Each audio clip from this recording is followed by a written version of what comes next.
a few questions about your experience in your working in your company and also especially about the contribution package.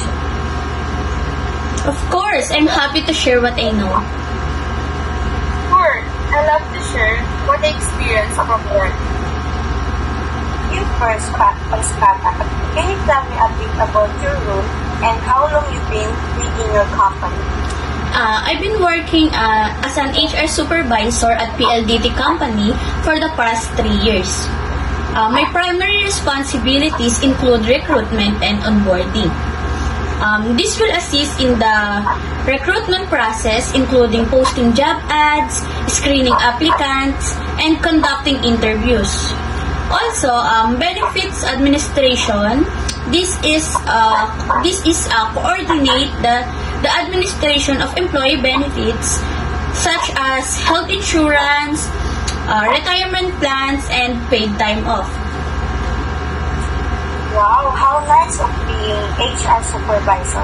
Being HR is not bad. How about you, Ms. Pilar?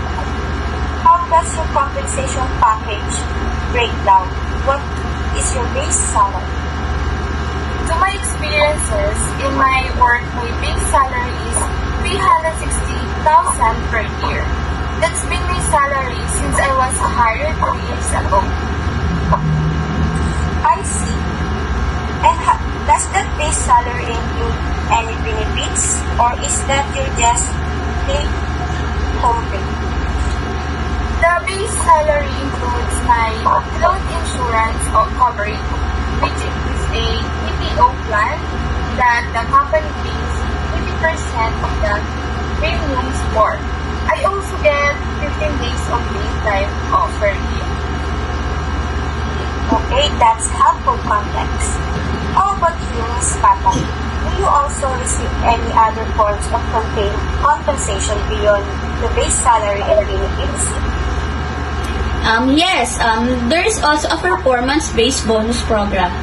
At the end of each year, the management team reviews my work and can award a bonus up to 10% of my base salary based on my performance. Interesting. So, the bonus is tied to your individual performance.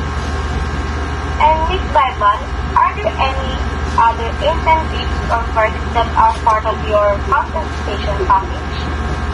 The only other perks is the company will reimburse up to 720,000 per year for approved professional development expenses like conferences or training courses. Okay, great. And how does your compensation compare to others in similar roles at other small businesses you are aware of? For what I know, my base salary is slightly below the industrial average for my position, but the bonus potential and benefits help make up for that. Overall, I feel my compensation is fair and competitive. Wow, understood. One last question for you, Ms. Pata. Do you have any suggestions for how the company could improve their compensation offerings for employees like yourself? For me, the main thing that comes to my mind is that it would be great if the company offered some kind of retirement saving plan with employer matching. So that's something I've had at previous job and missing having here. Okay, that's really helpful feedback. Thank you so much for taking time to share your perspective on your compensation. It's been very insightful. You're welcome. I'm happy I could provide some useful information. Please let me know if you have any other questions.